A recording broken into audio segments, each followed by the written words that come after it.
आज हम समुद्र तट के बारे में कुछ मजेदार गर्मियों की कहानियां सुनने जा रहे हैं। लेकिन सबसे पहले मैं आपको फ्यूम नामक एक कंपनी के बारे में बताना चाहता हूं। कभी कभी हम सभी की आदतें ऐसी होती हैं जो हमारे लिए बहुत अच्छी नहीं होती हैं और उन्हें छोड़ना मुश्किल हो सकता है। जैसे जब आप दोस्तों के साथ घूम रहे होते हैं और वे भी ऐसी चीजें कर रहे होते हैं जो उनके लिए अच्छी नहीं होती हैं। आपको ऐसा लग सकता है कि आप भी उनके साथ शामिल होना चाहते हैं। फ्यूम आपको ऐसी चीजें करने से रोकने में मदद करने के लिए है जो आपके लिए अच्छी नहीं है, एक मजेदार तरीके से जिसे आप अपने साथ ले जा सकते हैं। उनके फ्लेवर्ड एयर डिवाइस वेपिंग या धूम्रपान के बजाय एक लोकप्रिय विकल्प बन रहे हैं और फ्यूम इसमें सबसे अच्छा है। जब आप किसी बुरी आदत को छोड़ने की कोशिश कर रहे होते हैं तो फ्यूम आपको कुछ ऐसा देकर बेहतर महसूस कराता है जिससे आपको मजा आए। यह एक खास तरह का खिलौना है जिसमें वाष्प या निकोटीन जैसी कोई बुरी चीज नहीं होती है, इसलिए आप इसे बिना किसी चिंता के कहीं भी इस्तेमाल कर सकते हैं। मेरा पसंदीदा फ्लेवर क्रिस्प मिंट है और इसका इस्तेमाल करना सुरक्षित है। सबसे अच्छी बात यह है कि आपको इसे चार्ज करने की जरूरत नहीं है क्योंकि इसमें बैटरी की जरूरत नहीं है। साथ ही यह वाकई बहुत अच्छा दिखता है और इसके मजेदार मैग्नेट, स्नैप और क्लिक से आपको शांत महसूस करने में मदद मिलती है। फ्यूम को अमेरिका में डॉक्टरों का समर्थन प्राप्त है और इसने 300,000 से ज्यादा लोगों की मदद की है।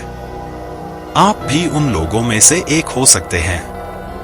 थोड़े समय के लिए अगर आप जर्नी पैक लेते समय मेरा खास कोड नाइटमेयर इस्तेमाल करते हैं तो आपको एक मुफ्त फ्यूम बेस मिलेगा जो आपके फ्यूम डिवाइस के लिए एक नया स्टैंड है।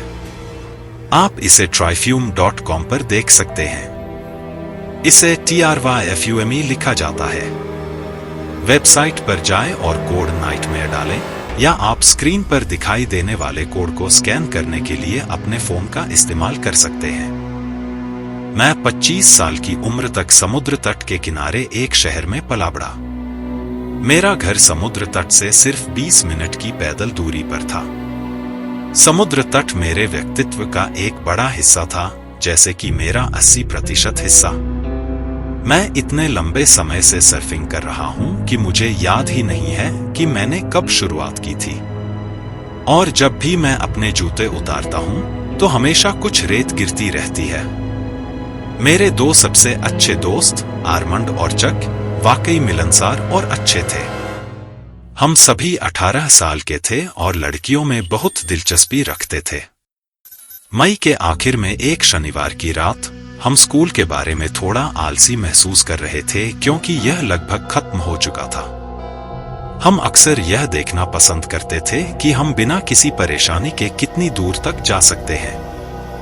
चूंकि हम कोविड महामारी के दौरान पहले ही कॉलेज में दाखिल हो चुके थे, इसलिए हम अब हाई स्कूल के बारे में ज्यादा चिंतित नहीं थे। मेरे दोस्त आर्मंड और मैंने अपने स्कूल की 2 लड़कियों से मिलने का फैसला किया जिनके साथ हमें घूमना पसंद था।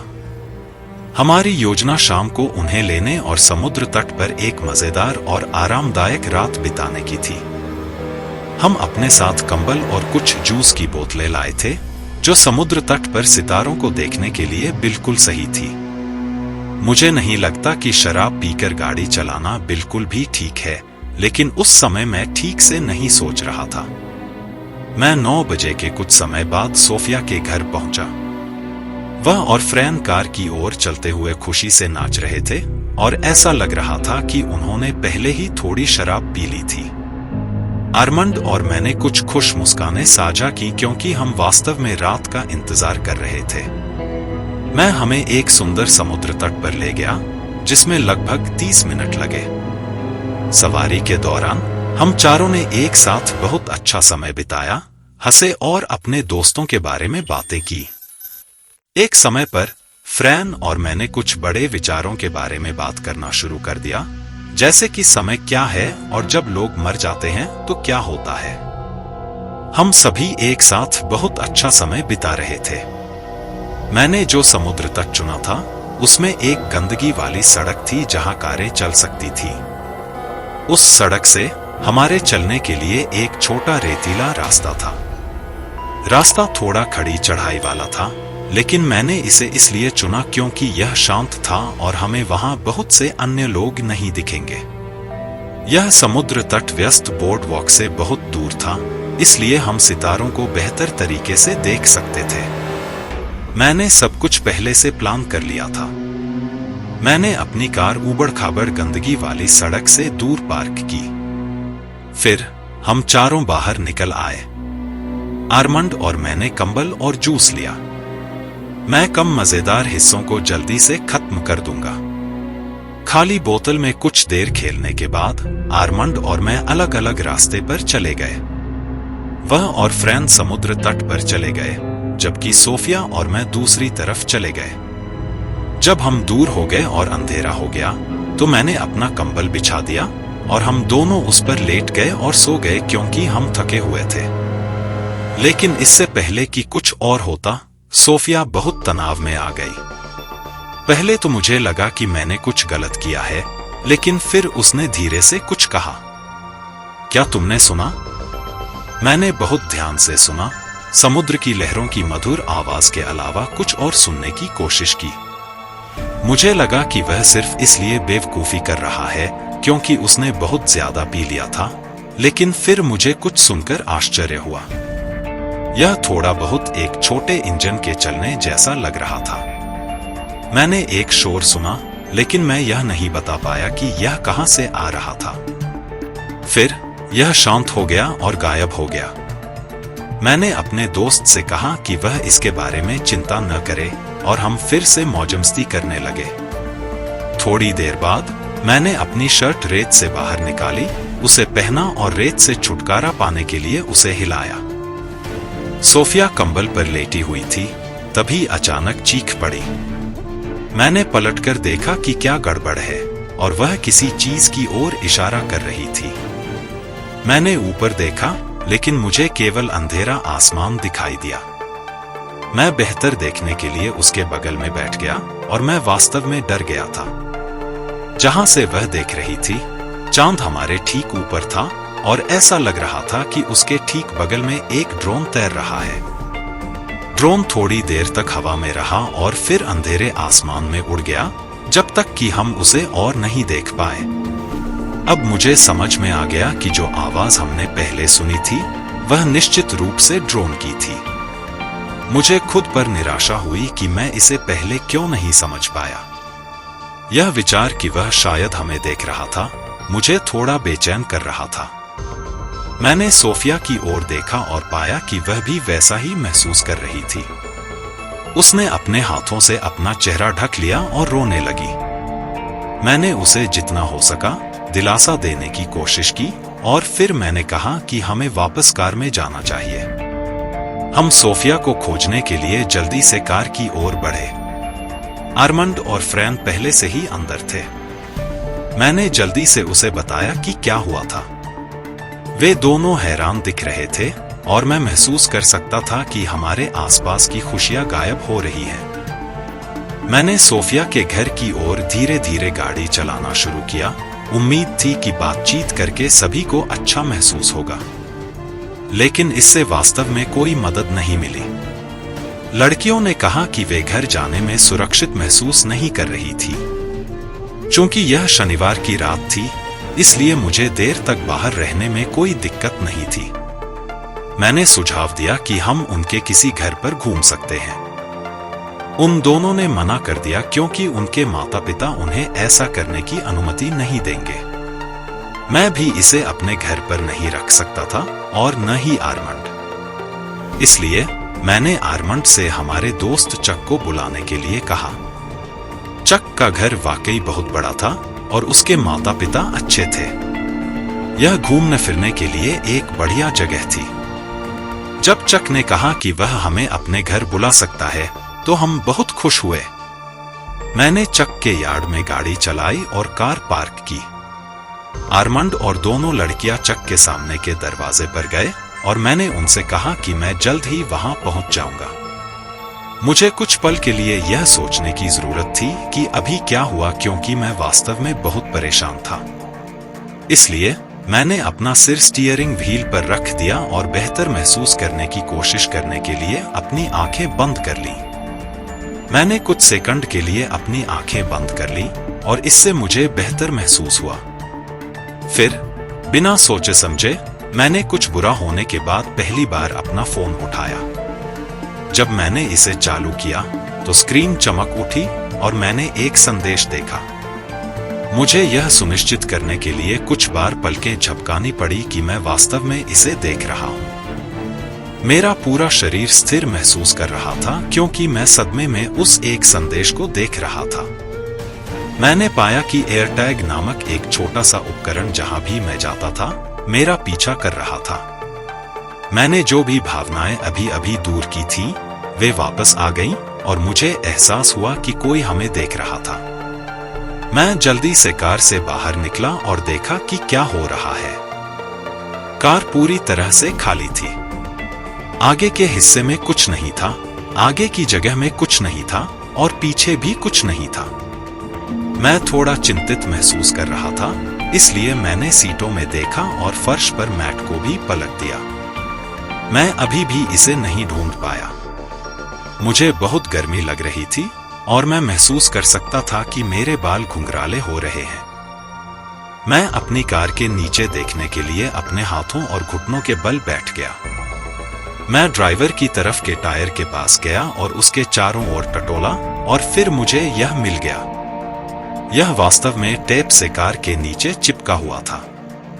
अगर आपको नहीं पता कि आप क्या खोजने की कोशिश कर रहे हैं तो इसे ढूंढना वाकई मुश्किल हो सकता है। मेरे हाथ में एक छोटा सा टैग था, लेकिन फिर मैंने इसे जमीन पर फेंक दिया और फाड़ दिया। किसी ने हमें उस उड़ते हुए कैमरे के साथ समुद्र तट पर देखा था। वह जानता था कि हम कहाँ हैं। मुझे चक के ड्राइववे में अकेले होने से डर लग रहा था, इसलिए मैंने टूटे हुए टैग का एक टुकड़ा उठाया और चक के सामने के दरवाजे की ओर भागा। मैंने अपने दोस्तों को बताया कि मुझे क्या मिला और उन्हें एयरटैग के टूटे हुए टुकड़े दिखाए ताकि मैं दिखा सकूं कि मैं गंभीर हूं। वे सच में डर गए, खासकर लड़कियां। उन्होंने अपने फोन देखे और वही चेतावनी देखी जो मैंने देखी थी।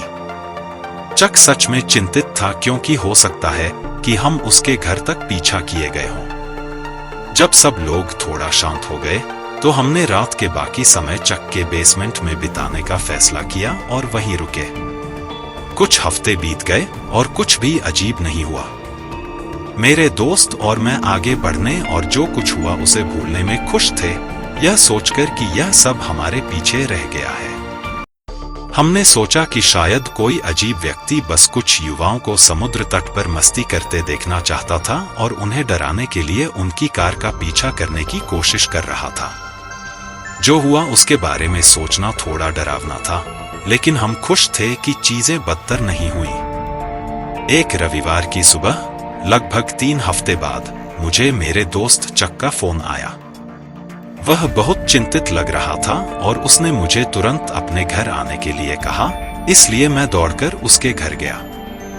जब मैं पहुंचा तो वह बाहर चिंतित दिख रहा था और उसके हाथ में कुछ कागज थे। मैं तब तक हैरान था जब तक मैंने नहीं देखा कि वह क्या पकड़े हुए था। वे सामान्य कागज नहीं थे, वे तस्वीरें थीं। जब मैंने और करीब से देखा तो मुझे एहसास हुआ कि वे समुद्र तट पर उस रात की तस्वीरें थीं। वे थोड़ी धुंधली और काली थीं, लेकिन आप उनमें सोफिया और मुझे देख सकते थे। मुझे दुख हुआ क्योंकि मुझे पता था कि जब सोफिया को पता चलेगा तो वह परेशान होगी। हम उलझन में थे कि क्या करें, इसलिए हमने पुलिस को बुलाया और उन्हें बताया कि क्या हुआ। उन्होंने कहा कि वे ज्यादा मदद नहीं कर सकते, लेकिन हमने उनसे तस्वीरों में फिंगरप्रिंट की जांच करने के लिए कहा। अंत में उन्होंने हमें बताया कि उन्हें तस्वीरों में कुछ भी नहीं मिला। सोफिया चिंतित थी कि तस्वीरें भेजने वाला व्यक्ति उसे कुछ गलत करने के लिए डराने की कोशिश कर सकता है, और मैं भी उसी बात को लेकर चिंतित था। जो हुआ वह वाकई डरावना था और मुझे बहुत बुरा लगा। शुक्र है कि उसके बाद कुछ और गलत नहीं हुआ क्योंकि हमने पुलिस को फोन कर दिया। उसके बाद सोफिया ने मेरे साथ अलग तरह से व्यवहार किया और मैं समझती हूँ कि ऐसा क्यों हुआ। मैं बस यही उम्मीद करती हूँ कि जब मैं बड़ी हो जाऊंगी तो वे तस्वीरें मुझे परेशान न करें। मेरे सबसे अच्छे दोस्त रिकार्डो और मैं 19 साल के हैं। हम दोनों ही ऐसे परिवारों से हैं जिनके पास बहुत पैसा है और हम अपनी गर्मियों की छुट्टियां न्यू जर्सी के समुद्र तट पर बिताना पसंद करते हैं। मैं बेलमार में रहती हूँ और रिकार्डो लेवलेट में रहता है। एक गर्मियों की रात हम बस घूम रहे थे और रिकार्डो हमें मेरे घर से अपने घर ले जा रहा था। कार से वहां पहुंचने में लगभग 1 घंटा लगता है। सच कहूं तो मुझे रिकार्डो के घर पर समय बिताना ज्यादा पसंद था क्योंकि यह अच्छा था और लेवलेट नामक जगह हमारे जैसे बच्चों के लिए ज्यादा दोस्ताना लगती थी। जब हम मौज-मस्ती नहीं कर रहे होते थे तो हम कई निजी समुद्र तटों में से किसी एक पर आराम कर सकते थे, भले ही हमें वहां जाने की अनुमति नहीं थी। मैं आपको समुद्र तट पर करने के लिए कई मजेदार चीजों के बारे में बता सकता हूं, लेकिन मैं इसे सरल रखूंगा। जब हम गाड़ी चला रहे थे तो हमने तय किया कि हम अपनी सामान्य पार्टी के बजाय एक शांत रात चाहते हैं। हमने कुछ बियर पीने, थोड़ा धूम्रपान करने और सितारों को देखते हुए एक शांत समुद्र तट पर आराम करने का फैसला किया। यह वास्तव में अच्छा लग रहा था। हम दोनों अपने अन्य दोस्तों के साथ घूमने में बहुत व्यस्त थे, इसलिए सभी मौज-मस्ती से ब्रेक लेना हमारे लिए अच्छा था। यदि आप नहीं जानते हैं तो लेवलेट में समुद्र के किनारे एक समुद्र तट और खाड़ी के किनारे एक और समुद्र तट है। समुद्र तटों पर ऊंची रेत की पहाड़ियां हैं और जब आप पानी में उतरते हैं तो यह काफी खड़ी हो जाती है। यदि आप समुद्र तट पर जाते हैं और पीछे देखते हैं तो आपको एक बड़ी रेत की पहाड़ी दिखाई देगी। रिकार्डो के घर पर कुछ मजेदार ड्रिंक्स लेने के बाद हमने उसके गैरेज से कुछ बाइक ली और अपनी पसंद के समुद्र तट पर चले गए। लेकिन किसी कारण से रिकार्डो एक ऐसे समुद्र तट पर जाना चाहता था जो वास्तव में बहुत दूर था और मुझे समझ में नहीं आया कि क्यों, क्योंकि सभी समुद्र तट लगभग एक जैसे दिखते थे। मुझे लंबी बाइक राइड पर जाने में कोई आपत्ति नहीं थी, इसलिए मैं अपने दोस्त रिकार्डो के साथ गया। हम सड़क के अंत में एक शांत समुद्र तट पर पहुंचे जहां कोई कार नहीं थी और सभी घरों की लाइटें बंद थी। मुझे लगा कि यह वाकई बहुत अच्छा था। यह तब की बात है जब न्यू जर्सी में मारिजुआना की अनुमति नहीं थी और हम परेशानी में नहीं पड़ना चाहते थे। हम अपने साथ कुछ ड्रिंक्स लेकर आए थे, हालांकि हम सिर्फ 19 साल के थे। हमने अपनी बाइक्स को झाड़ियों में छिपा दिया और बीच पर चले गए। हम दोनों ने अपने छोटे छोटे सिगार जलाए और सितारों को देखते हुए धूम्रपान किया। हम सिर्फ समुद्र की हल्की लहरों और हवा की आवाज सुन सकते थे। बीच दोनों दिशाओं में आगे पीछे चलता रहा और रेत हमारे पैरों को ठंडी लग रही थी। हम साथ में मस्ती कर रहे थे, हंस रहे थे और बातें कर रहे थे और धीरे धीरे कुछ ड्रिंक्स पी रहे थे। थोड़ी देर बाद हम रेत पर लेट गए और सितारों से भरे आसमान को देखा, एक टूटता हुआ तारा देखने की इच्छा से। फिर मैंने पहले एक अजीब सी आवाज सुनी। यह बहुत शांत थी, एक भिनभिनाने वाली आवाज की तरह जो आप ऊपर चमकती रोशनी वाले बड़े जिम में सुन सकते हैं।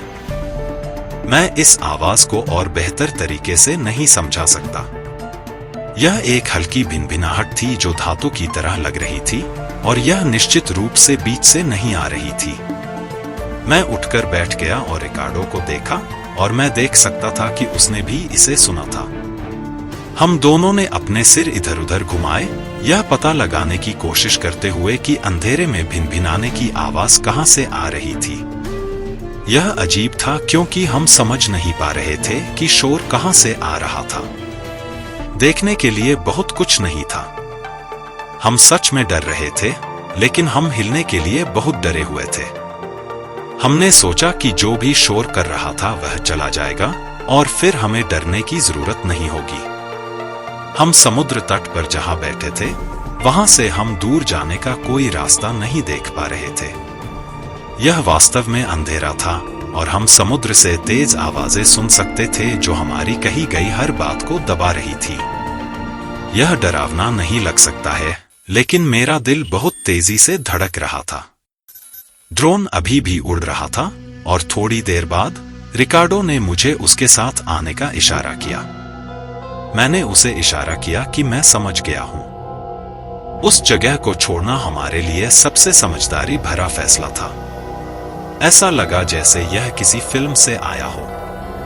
जैसे ही हम दोनों उठे, हमने एक अजीब सी आवाज सुनी जो बहुत तेजी से शांत से बहुत तेज हो गई। मुझे चीखने से बचने के लिए बहुत कोशिश करनी पड़ी क्योंकि मैं बहुत डर गया था।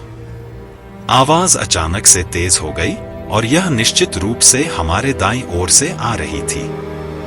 मुझे बहुत डर लगा, जैसे गर्दन के नीचे ठंड लग जाती है और मेरा पूरा शरीर जकड़ गया। हमने अंधेरे में देखा, लेकिन हमें कुछ भी दिखाई नहीं दिया।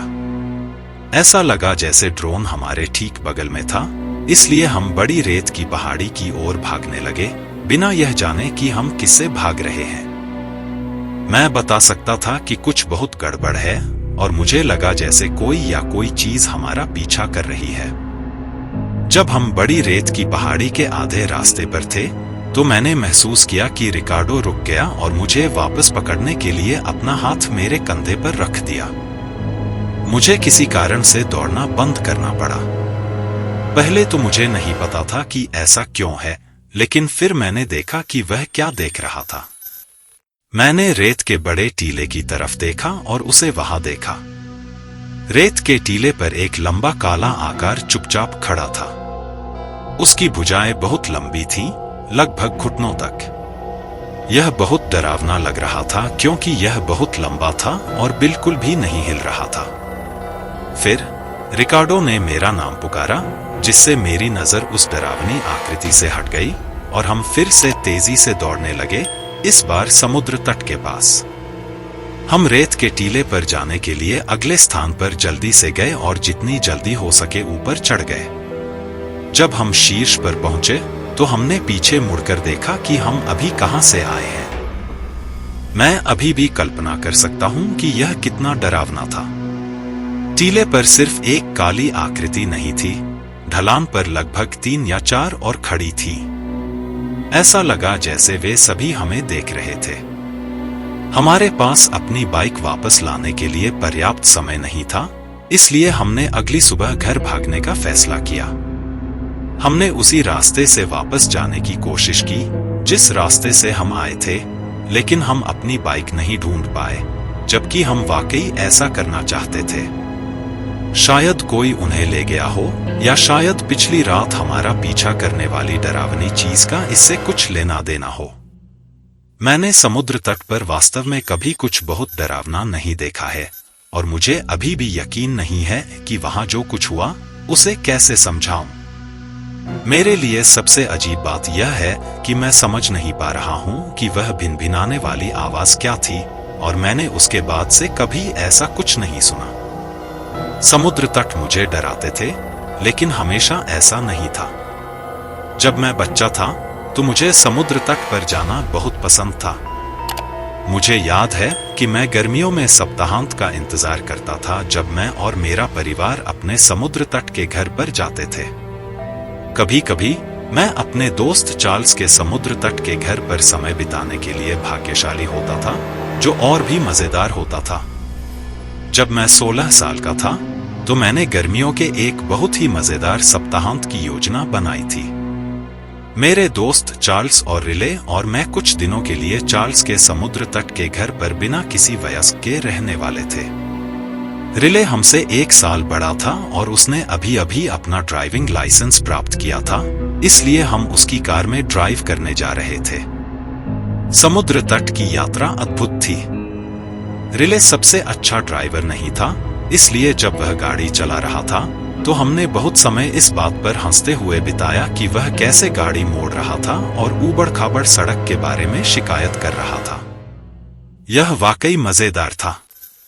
जब हम LBI पहुंचे तो हमने जल्दी से अपनी सारी चीजें कार से बाहर निकाली और उन कमरों में चले गए जहां हम रहने वाले थे।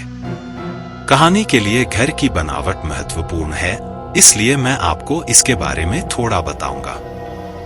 घर के सामने एक दरवाजा है, एक बड़ा गैराज दरवाजा जो पिछले यार्ड से आगे के यार्ड तक जाता है। पीछे एक स्लाइडिंग दरवाजा है और दूसरी मंजिल पर एक पोर्च है जो बेडरूम की ओर जाता है। एक घुमावदार सीढ़ी भी है जो आपको पीछे के पोर्च से नीचे जमीन पर जाने देती है ताकि आप ऊपर से घर के अंदर और बाहर जा सकें। घर एक बड़े शांत पानी वाले क्षेत्र के बगल में है, इसलिए घर के पीछे पानी की एक छोटी सी पट्टी दिखती है जिसके पार दूसरे घर हैं। हम उस उम्र में थे जहां हमें लड़कियों से बात करना बहुत पसंद था और एक अच्छा बीच हाउस होना हमारे लिए एक बढ़िया मौका था। हमने कुछ समय यह पता लगाने में बिताया कि कौन सी लड़कियां बीच पर हैं और स्नैपचैट पर उनसे चैटिंग की। हम 3 अच्छी लड़कियों से मिले जो हमारे साथ चार्ल्स के घर आना चाहती थी। मेरे पास सप्ताहांत के लिए बहुत सारे स्नैक्स थे और हमने जाने से पहले अपने माता पिता से कुछ जूस लिया। सब कुछ वाकई अच्छा चल रहा था। लड़कियां रोजी, एलेक्सा और सोफी बहुत खुशमिजाज और मजेदार थीं और हम तीनों ही जानते थे कि उस रात बाद में क्या होने वाला था। एक बार हम 6 लोगों ने सोचा कि चार्ल्स के छोटे से पूल में घूमना मजेदार होगा। यह आरामदायक था और हम बच्चों के लिए बिल्कुल सही था। मैं अभी भी इसे स्पष्ट रूप से देख सकता हूं। एक अच्छी हल्की हवा मेरे बालों में बह रही थी, गर्म पानी से गर्म भाप निकल रही थी और हम धुएं के गुबार उड़ा रहे थे। हम वाकई बहुत अच्छा समय बिता रहे थे। चार्ल्स ने अचानक संगीत बंद कर दिया और बहुत ध्यान से अंधेरे पानी में देखा। मैं उलझन में था, इसलिए मैंने भी देखा। मैं पानी के उस पार कुछ घर देख सकता था, लेकिन मुझे नहीं पता था कि चार्ल्स क्या देख रहा था। लड़कियों में से एक ने उससे पूछा कि उसने संगीत क्यों कम कर दिया और उसने चुपचाप कहा कि उसने घर के सामने घाट पर किसी को खड़ा देखा। मुझे लगा कि वह हम पर मजाक कर रहा है, इसलिए मैं हंसने लगा। मैंने कहा, किसे परवाह है, यहाँ वाकई लोग रहते हैं। लेकिन चार्ल्स ने अपना सिर हिलाया और कहा कि वह वास्तव में उस परिवार को जानता है। उसने मुझे बताया कि उसके माता पिता ने कहा कि वे 1 सप्ताह के लिए फ्लोरिडा में हैं। मुझे अभी भी नहीं लगा कि यह कोई बड़ी बात है या वह गंभीर है, इसलिए मैं हंसता रहा। लड़कियां थोड़ी डरी हुई थीं और उन्होंने कहा कि वे पूल से बाहर निकलना चाहती हैं। मुझे कोई आपत्ति नहीं थी, इसलिए हम सब बाहर निकलने लगे। जब हम यार्ड में सूख रहे थे तो रिले अचानक बहुत उत्साहित हो गया और लैगून को देखते हुए चिल्लाया।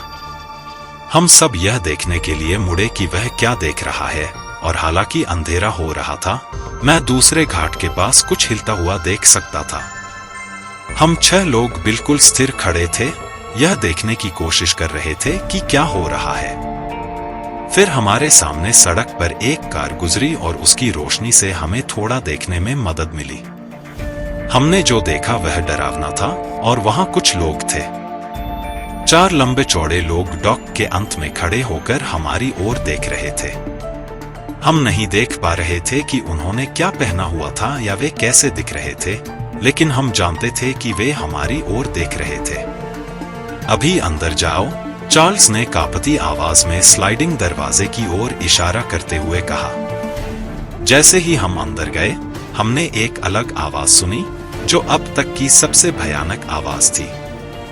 हमारे पीछे लगातार 4 बार पानी की बौछारें पड़ रही थी। वे लोग लैगून में तैर रहे थे। हम पूरी तरह से डर गए थे। लड़कियां बहुत डरी हुई थीं और चिल्ला रही थीं, जबकि रिले ने स्लाइडिंग दरवाजा बंद करके उसे लॉक कर दिया था। चार्ल्स ने जल्दी से दूसरा दरवाजा भी लॉक कर दिया और हम 6 लोग एक कमरे में भाग गए जहां कोई हमें नहीं देख सकता था। हम सभी चुप रहे और इस बात से बहुत डरे हुए थे कि क्या हो सकता है। कुछ मिनटों के बाद कुछ नहीं हुआ। फिर रिले परेशान हो गया क्योंकि उसे याद आया कि वह डेक का स्लाइडिंग दरवाजा बंद करना भूल गया था। चार्ल्स बहुत डर गया क्योंकि उसे लगा कि कोई घर में घुसने वाला है। फिर उन्होंने ऊपर की ओर कुछ धीमी आवाज सुनी और इससे स्थिति और भी खराब हो गई। उनमें से किसी के पास खुद को बचाने के लिए कुछ भी नहीं था और वे सभी शराब पीने के कारण थोड़ा मूर्ख महसूस कर रहे थे। इसलिए सबसे अच्छा यही था कि भाग जाएं। वे 6 लोग सामने के दरवाजे से बाहर निकले और कार की ओर भागे, जिसे रिले ने जल्दी से स्टार्ट कर दिया। रिले वास्तव में अभिभूत महसूस कर रहा था और जब वह ड्राइववे से बाहर निकल रहा था तो उसने गलती से चार्ल्स का मेल बॉक्स तोड़ दिया। जब हम काफी दूर चले गए तो हमने पुलिस को बुलाया क्योंकि चीजें वास्तव में डरावनी लग रही थी। हम जल्दी से घर वापस आए और पुलिस ने पहले ही अंदर देखा था। उन्होंने हमें बताया कि घर में गंदगी थी। ऊपर की मंजिल से सभी महत्वपूर्ण चीजें गायब थीं, लेकिन यह सबसे बुरी बात नहीं थी। चार्ल्स परिवार के पास बोस्टन व्हेलर नामक एक मध्यम आकार की नाव थी, लेकिन इसे कुछ बदमाशों ने चुरा लिया और भागने के लिए इसका इस्तेमाल किया। चार्ल्स के पिता ने स्टीयरिंग व्हील के नीचे एक छोटी सी जगह में चाबियों का एक अतिरिक्त सेट रखा था और पुलिस को लगता है कि इसी वजह से चोर नाव को इतनी तेजी से ले जाने में सक्षम थे। यह वास्तव में आश्चर्यजनक है कि बदमाशों को पता था कि चाबियां कहां छिपी हुई थी। पुलिस बुरे लोगों को पकड़ नहीं पाई और शायद वे कभी पकड़ भी ना पाए। चार्ल्स, रिले और मेरा मानना है कि घर से सामान चुराने वाले लोग शायद चार्ल्स परिवार को जानते थे। उन्हें शायद पता था कि चाबियां कहां हैं और उस सप्ताहांत घर पर कोई नहीं था। उस डरावनी घटना को हुए काफी समय हो गया है, लेकिन मैं अभी भी हर दिन अपने घर के हर दरवाजे और खिड़की को बंद करना सुनिश्चित करता हूँ। खुद को सुरक्षित रखने के लिए रात में अपने दरवाजे बंद करके ताला लगाना न भूलें।